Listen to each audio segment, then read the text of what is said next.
Hello and welcome to the 7th edition of Goa Arts and Literature Festival 2016 here at the International Centre, Goa.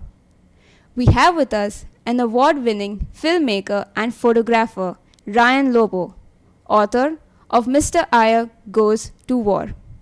We are delighted to have you with us, sir. I'm delighted to be here too. So, with regards to this transition from your formal education in science into the field of media, how did this transition take place? Oh my goodness. So it happened quite a long time ago. And when I made the transition, it was a very difficult decision to make. But I instinctively felt it was right. Even though looking back, hindsight being 2020, it's so easy to say that now. But there was a tremendous amount of doubt and fear. And I was giving up a more secure livelihood, if you will, and moving into completely unknown territory.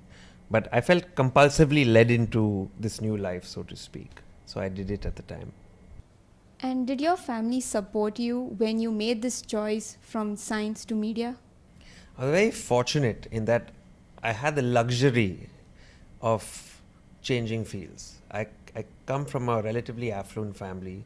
I was very fortunate that my parents were okay with my decision.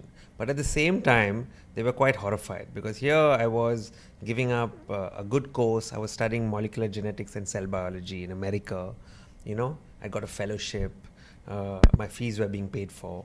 And now I was giving all this up to head out into a very uncertain future. But my parents are quite wonderful. So I consider myself very lucky that they supported me. While you were in the process of filmmaking, you discovered a liking towards photography. What was it that led you to it? So I've been involved in the making of documentary films for a very long time. And we shot for various clients, Discovery, National Geographic, so on and so forth. And during the making of these films, very often, I found myself taking photographs. And at the end, when you see the finished product and you see this very slickly produced, interesting documentary, sometimes I felt my photographs told a far more poignant story or a more honest story. So it became compulsive, this taking of photographs. And I couldn't stop myself taking photos because for me that was recording things from a place within rather from demands placed on you by a client based on what they wanted. With regards to your book, Mr. Iyer Goes to War, which is your first book, what inspired you to write it? My goodness, loaded question. So I was present on the Ganges at the Kumbh Mela fairly recently, at the Mahakumbh. I was helping produce a documentary on the Kumbh Mela and I've made many documentaries. And for so long I had shot for so many clients and you usually focus on what's beautiful, what's spectacular. And we were shooting all these sadhus run into the water with their marigolds flying in the air. It was a very exotic view of the world. And during all this, I saw this very old couple walking down to the water's edge and having a bath at the confluence of the three rivers.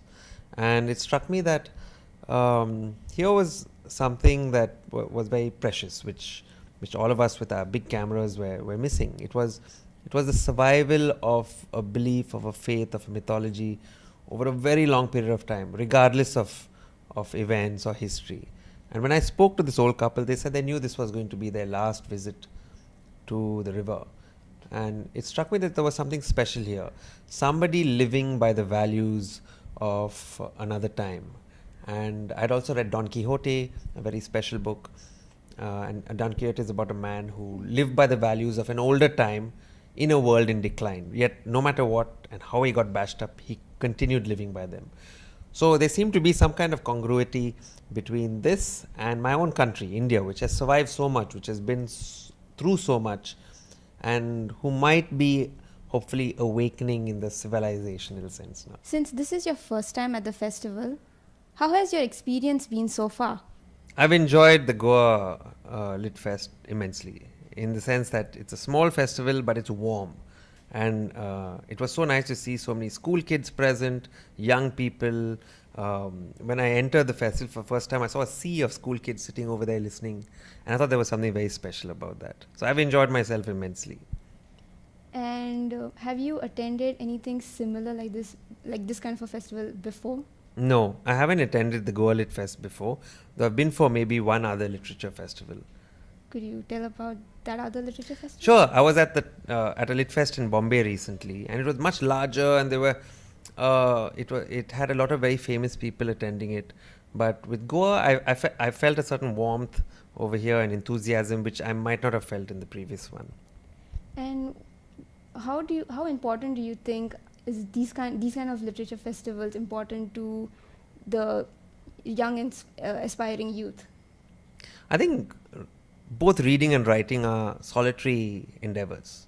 So if you read a book, it's just you and you're jumping into a new world. And if you're writing, it's the same thing. You're writing. So while a literature festival is lovely, writers get to meet and readers get to meet writers, end of the day, it's all meant to encourage that solitary endeavor, which is reading and possibly writing. Do you have a message to the upcoming authors in the future generation? Well, I like this comparative mythologist named Joseph Campbell, and he said something which I think is quite poignant. It is, follow your bliss. So not everybody is meant to be a writer, not everybody is meant to be a doctor or whatever. So no matter what profession you're studying for, my suggestion is to carefully listen to your gut and figure out in which direction you want to go, and to listen to that inner voice. Well, thank you so much, sir, for spending your time with us. It has really been a pleasure. Thank you. Well, that was Ryan Lobo here with us at the Goa Arts and Literature Festival 2016. That's all for now.